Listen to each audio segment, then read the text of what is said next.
I sacrificed everything to pay off my parents' debt and save their home.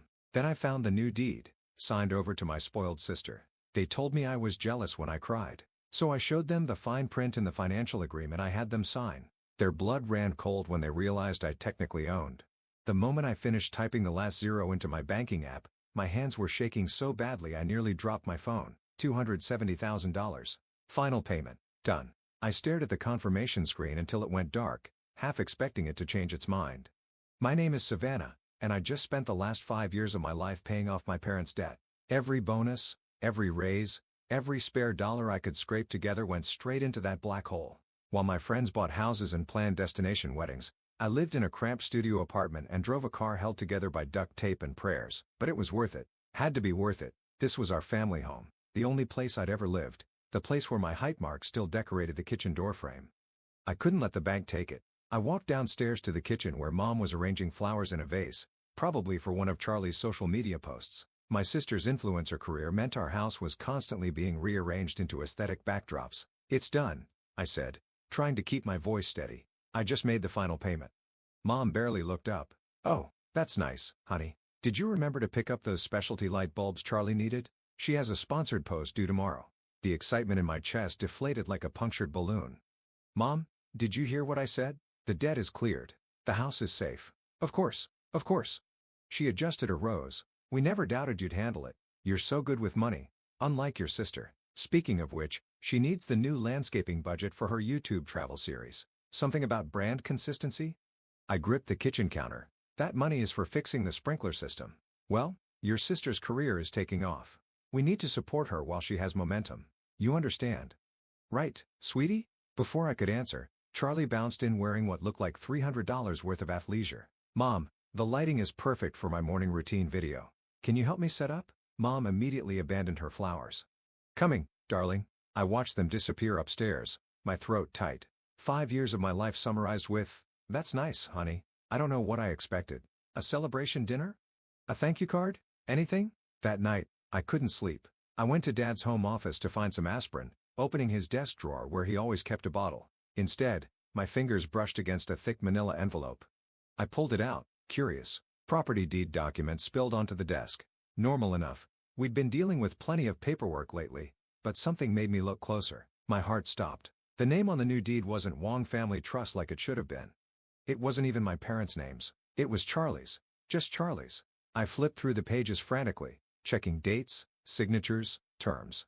The documents had been filed just days before my final payment cleared. They had transferred complete ownership to my sister while I was still paying off their debt.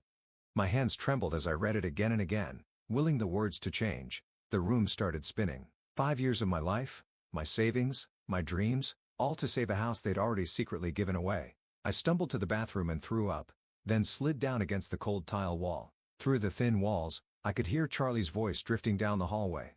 "Don't forget to like and subscribe, beasties. Your girl's about to level up her content game with some major home renovation projects." The bathroom light buzzed overhead as reality sank in. They hadn't just taken advantage of me. They'd planned this, waited until I'd nearly finished paying before quietly transferring everything to Charlie.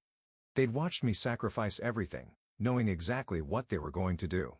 I pulled out my phone with shaking fingers and took photos of every document, every signature, every date. Then I carefully returned everything exactly as I'd found it. Walking back to my room, I passed the kitchen doorframe with its pencil marks tracking my growth. I ran my fingers over the highest line, Savannah, 16, and realized with stark clarity that I'd spent my entire adult life trying to measure up to something that was never meant for me at all. I looked at the photos on my phone again at the date of the transfer that proved just how thoroughly I'd been played. My whole body went cold, then hot, then utterly, terrifyingly calm. If they wanted to play games with legal documents, I decided right then they were about to learn exactly how good I was with paperwork. I waited until Sunday dinner to confront them. Mom always insisted on these weekly performances of perfect family unity, usually timed perfectly for Charlie's day in the life vlogs.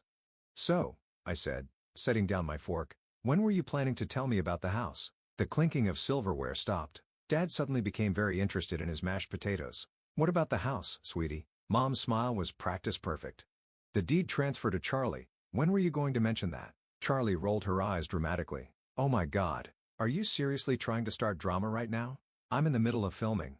"Turn off the camera, Charlie. You can't tell me turn it off." Something in my voice must have scared her because she actually did it. Mom's smile had gone brittle. "Savannah, you're making a scene," she said. "We were going to discuss this once everything was settled." "Settled?" I laughed, and it sounded strange even to me. "I made the final payment last week. The debt is cleared." "Seems pretty settled to me. But look," Charlie leaned forward. "It just makes more sense this way. I need a stable base for my brand, and you're always so practical. You've never been cut out for the spotlight anyway." "Cut out for the I paid for this house." "Lower your voice," Mom snapped. "We're grateful for your help, of course, but your sister has special circumstances. Her lifestyle is more fragile, more dependent on appearances. You have a steady job, you'll be fine." I turned to Dad, who still hadn't looked up. "Did you even read what you were signing?"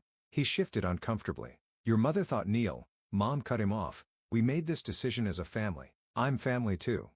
My voice cracked. "Or am I just the family ATM?" "Don't be dramatic." Charlie sighed. "You can still live here. I'm thinking of converting the garage into a guest suite anyway. Once I renovate the main house for my aesthetic, of course." I stood up so fast my chair fell backward. "I'm calling a lawyer." That got their attention. Mom's face went white. "You wouldn't dare. Watch me. After everything we've done for you," Mom's voice rose. "This is how you repay us?" I walked out, their voices following me to the door. I drove straight to Andrea's apartment, my vision blurring with tears I refused to let fall. Andrea opened her door, took one look at my face, and pulled out a bottle of wine. My best friend since college, she'd watched this whole disaster unfold from the beginning. "They did something awful, didn't they?" She poured 2 generous glasses. I told her everything. When I finished, she set down her glass with a sharp click. "Please tell me you kept copies of the original repayment contract." "Of course, it's in my safety deposit box." "Why?" Andrea's eyes lit up. She was a paralegal, and I recognized her. "I just found a loophole face. Because I've read that contract multiple times, and there's something your family seems to have forgotten." She grabbed her laptop and pulled up a digital copy she'd helped me draft years ago. "Section 7, Paragraph 3, read it." I leaned in, scanning the legal text, then I read it again, slower. "Holy shit, exactly." Andrea grinned. "They legally can't transfer the deed without either paying you back in full or getting your written consent. If they do, ownership automatically reverts to me as the primary lion holder." I finished, my heart pounding. "They played themselves," Andrea said. "They were so busy being sneaky, they forgot to check the fine print. Classic mistake. They never thought I'd fight back," I realized. "They assumed I'd just take it." Like always, Andrea topped off my wine. "So what are you going to do about it?" I pulled out my phone and opened my contacts. "Remember that lawyer you mentioned? The one who specializes in property law? Eric? Yeah. He's brutal. Perfect for this." I hit dial. Time to show my family exactly how practical I can be. As the phone rang, I pulled out the photos I'd taken of the deed transfer. My hands weren't shaking anymore. For the first time since finding those documents, I smiled. Mom always said I was good with money. Time to show her just how good I was with contracts too. "Hello. This is Eric Norton's office," a voice answered. "Hi," I said. "I need to discuss a fraudulent property transfer. How soon can I schedule a consultation?" Andrea raised her glass in a silent toast. Across town, my family was probably still sitting at that dinner table thinking they'd won, thinking I'd back down like always. They had no idea what was coming. Eric Norton's office was exactly what you'd expect from a high-end property lawyer. All glass, chrome, and quiet money. The man himself was younger than I expected, barely older than me, with the kind of precise attention to detail that made me instantly glad he was on my side. "So," he said, scanning the documents spread across his desk, "they transferred the deed without settling the lien or obtaining written consent from the primary lion holder, you." "Yes. And you have proof of all payments made." I pulled out my folder. Every transaction dated and documented, plus emails discussing the arrangement. He picked up the original contract, eyes narrowing at Section 7. "This clause is interesting. Did they have legal representation when signing?" "No. Mom said it wasn't necessary since we're family." Eric's mouth twitched. "Family or not, this is legally binding. They breached the terms the moment they filed that transfer." My phone buzzed. A text from Charlie. "Hey, sis. Need a tiny favor. Can you spot me $5K for my Mykonos trip? It's for work. My followers are dying for Mediterranean content. You're so good with money stuff." I showed Eric the message. "They haven't even told her about our meeting." Typical. He straightened the papers with precise movements. "Here's what's going to happen. We'll file a notice of breach, giving them 30 days to either reverse the transfer or repay your contribution in full with interest. And if they don't, then ownership legally reverts to you. Given the documentation, it's fairly straightforward." I thought about Mom's face when she realized I was serious. They won't go quietly. They rarely do. He pulled out a calendar. I suggest serving them formal notice at a time when everyone's present. Makes it harder to claim they weren't informed. An idea formed in my mind. What about during dinner? They never skip Sunday dinner. Perfect. I'll have the papers ready by Friday. Walking out of his office, I called Andrea.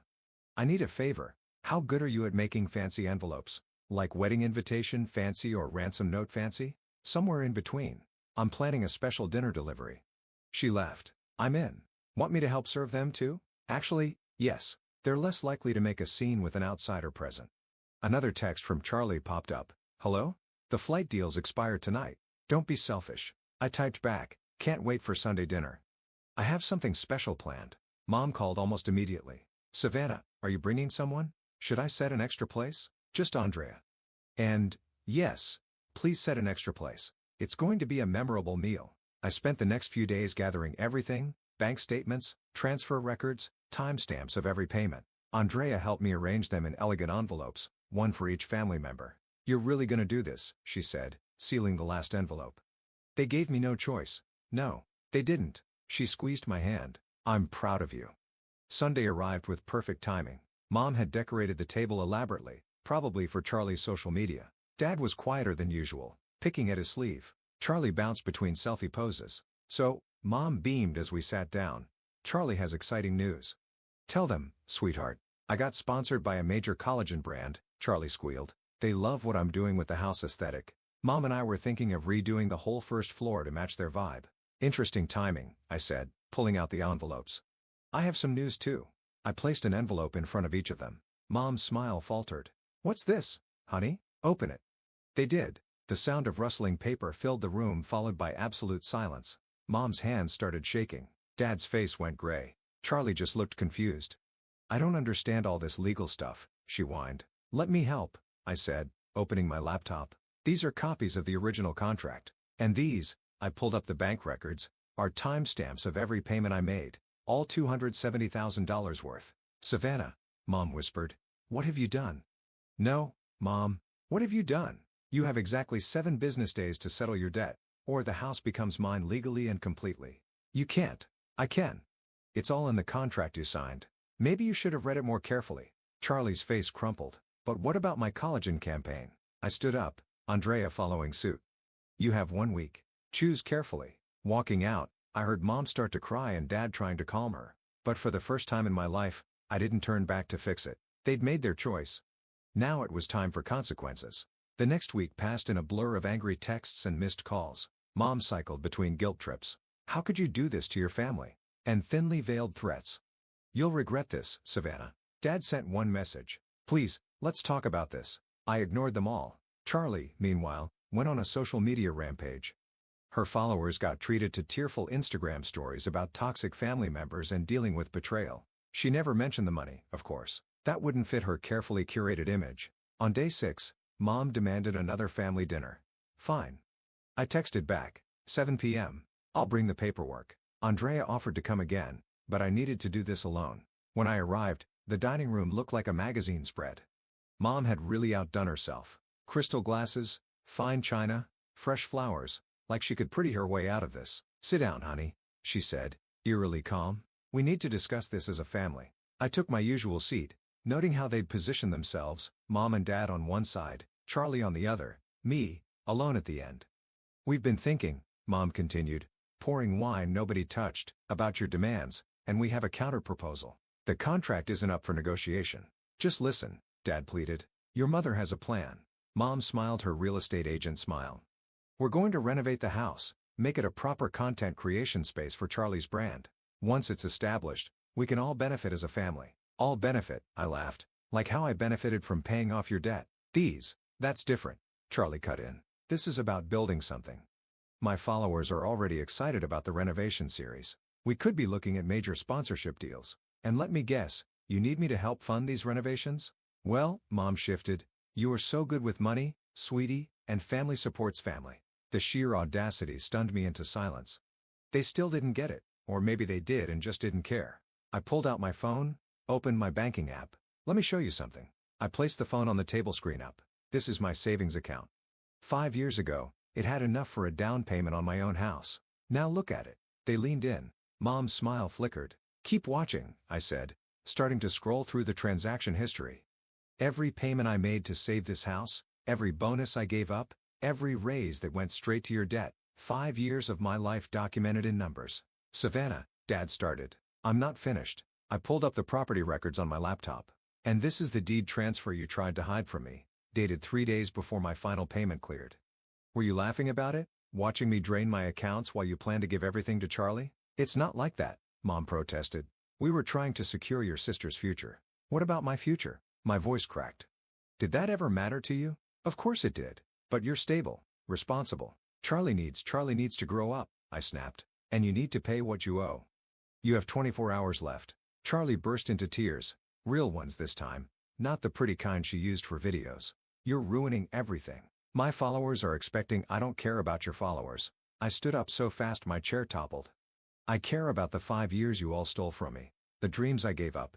The relationship I lost because I was too busy saving this house. That made them pause. They'd never heard me yell before. 1 day left, I said, gathering my things. Either pay me back in full or I'll see you in court. We don't have that kind of money, Dad said quietly. You know that. Then I guess you better start packing. Mom grabbed my arm as I turned to leave. You wouldn't really throw your own family out. This isn't you, Savannah. I looked at her hand, then her face.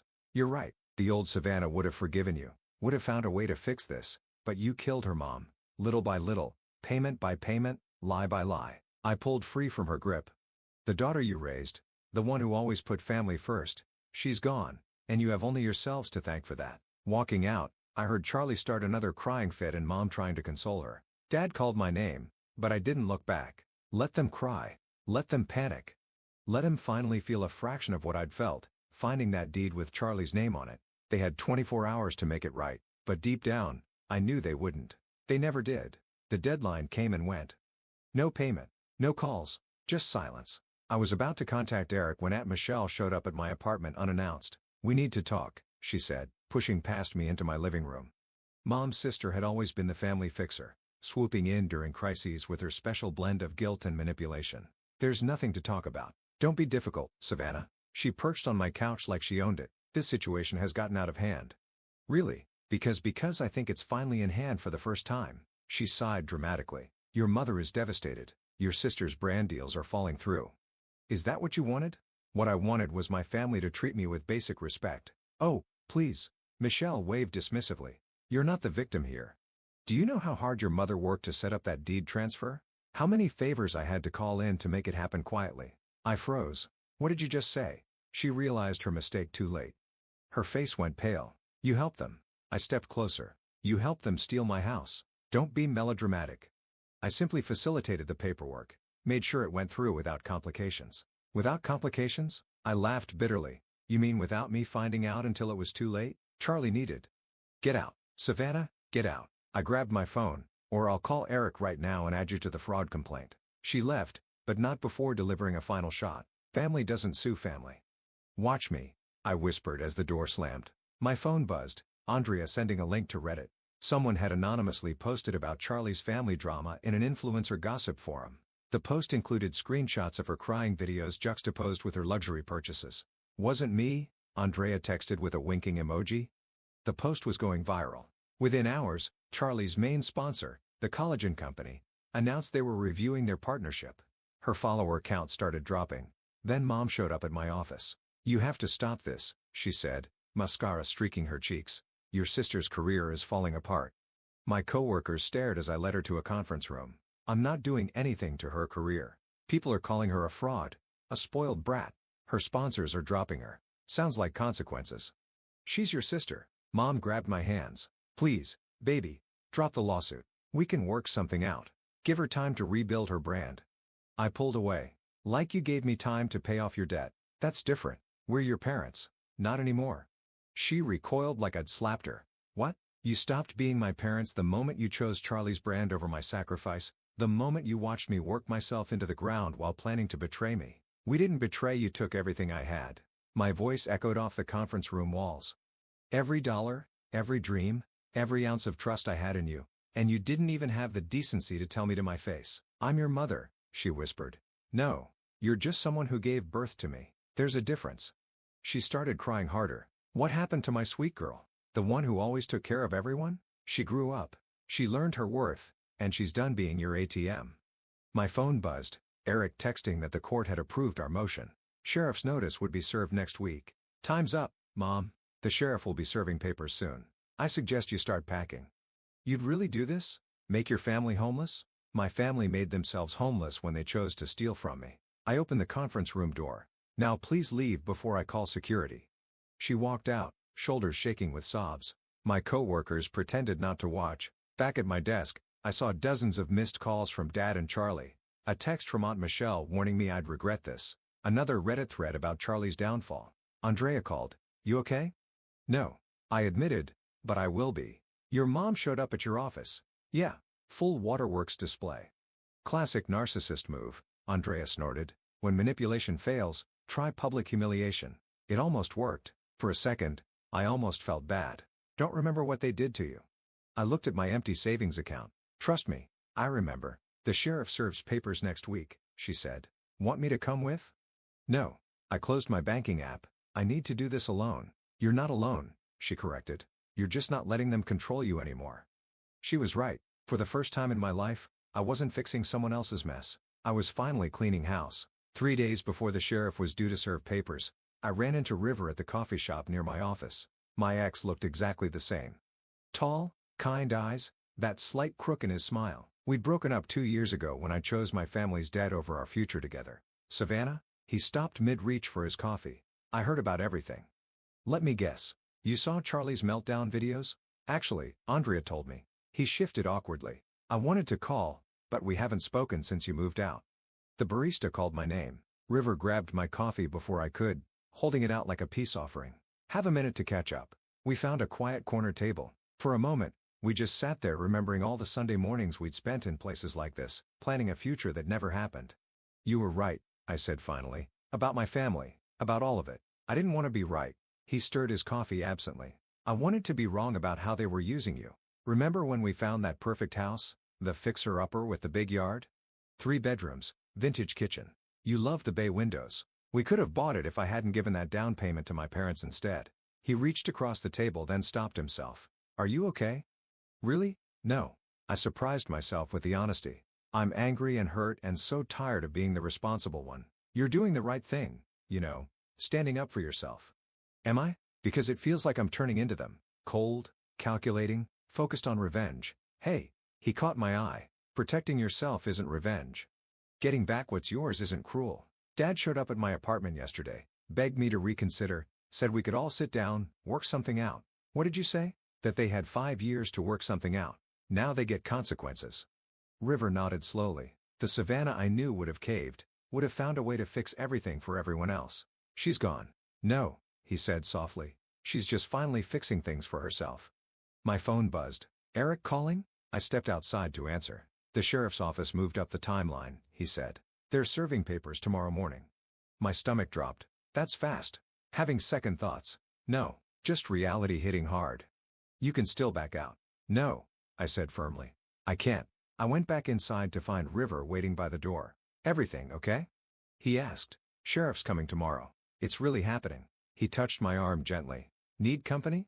I need to do this alone. You've done enough alone. His voice was kind but firm. Let someone be on your side for once. Before I could answer, my phone exploded with notifications. Charlie had gone live on Instagram sobbing about betrayal and family loyalty. The comments were brutal. People calling her entitled fake, questioning her whole career. River peered at my screen. She really doesn't get it, does she? None of them do. They still think I'm being selfish. You know what's selfish? Watching your daughter drain her life savings while plotting to steal her inheritance. I looked up at him, surprised by the anger in his voice. What? He shrugged. I watched you kill yourself trying to save them. Watched you give up everything, including us, because family came first. They didn't deserve that kind of loyalty. I miss you, I said suddenly. I miss who I was when I was with you. She's still there, just stronger now. He smiled that crooked smile. Want me to come by tomorrow after everything's done? I thought about facing the empty house alone. Yes. I'll bring pizza like old times. Walking back to my office, I felt lighter somehow. River had always seen through my family's manipulation even when I couldn't. Having him back even as just a friend felt like recovering a piece of myself I'd lost. My phone buzzed again, Andrea sending another Reddit thread about Charlie. This one detailed every luxury purchase she'd made while I was paying off the debt. Still not me, she texted. But Karma's got a group chat now. I smiled, putting my phone away. Tomorrow would be hard, ugly, the kind of day that changes families forever. But for the first time, I was ready for it. Let them cry. Let them rage. Let them finally face the truth about themselves. I had nothing left to give them and everything to gain back. The sheriff arrived at 9 a.m. sharp. I watched from my car as he walked up the front path I'd helped Mom plant with hydrangeas last spring. Everything looked so normal, so deceptively peaceful. Charlie opened the door, phone already recording. What's happening? Are you, here to arrest someone? The sheriff remained professionally neutral. I'm here to serve legal notice of property transfer. Are your parents home? Oh my God. Charlie's voice went shrill. She actually did it. Mom?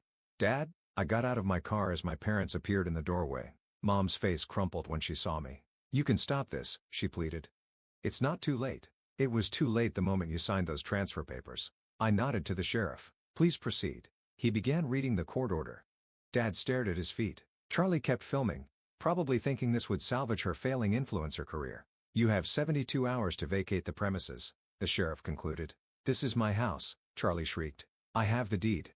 Not anymore, I said quietly. Mom slapped me. The crack echoed across the front yard. Even the sheriff stepped back. I raised you better than this, she hissed. I touched my stinging cheek. No, Mom. You raised me exactly for this. You taught me that family means taking what you want and calling it love. Mom, the sheriff warned, any further physical contact and I'll have to file additional charges? Mom retreated shaking. Dad finally looked up. Can we at least get our things? 72 hours, I repeated. Anything left after that becomes my property. Charlie was having a full meltdown now, her live stream capturing everything. Comments flooded in, some supporting her, others calling this karmic justice. My followers will hear about this, she screamed. Everyone will know what you did. Good. I met her eyes. Let them know exactly what happened. How you lived in luxury while I paid your parents' debt. How you all plotted to steal my inheritance. Tell them everything, Charlie. For once in your life, be honest. She ran inside, slamming the door. Mom followed, but Dad lingered. I have something for you, he said softly. He disappeared inside, returning with a worn cardboard box. What's this? Your baby photos, school awards, things your mother wanted to throw away when we made the transfer decision. He set the box at my feet. I couldn't do it. Why not? Because you're still my daughter even if I've been a coward about showing it. The sheriff cleared his throat. We're done here. Good luck, miss. I waited until he left before opening the box. Inside, carefully preserved, was my whole childhood, dance recitals, honor roll certificates, the Father's Day cards I'd made in elementary school. I never wanted this, Dad said, any of it. I just couldn't stand up to your mother, to Michelle, to anyone. That's the problem, Dad. You never stood up for me either. He nodded, shoulders slumping. I know. I'm moving in with my brother for now. If you ever want to talk, I don't. He turned to leave, then stopped. There's a letter in there. I wrote it last night. You don't have to read it, but I needed you to have it. I watched him walk away, the box heavy in my arms. Through the windows, I could see Mom and Charlie frantically packing, probably saving all the expensive items first. My phone buzzed, River checking in. All done? Just finished. Coming over. On my way with pizza and wine. You shouldn't be alone in that house tonight. I looked up at my childhood home, now legally mine. The gardens I'd tended. The walls that held so many memories, good and bad.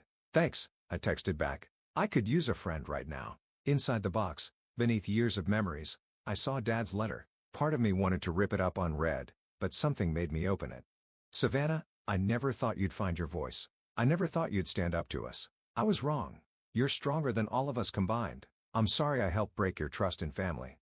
I'm sorry I was too weak to protect you. I'm sorry I let them convince me that love means taking instead of giving. You deserved better.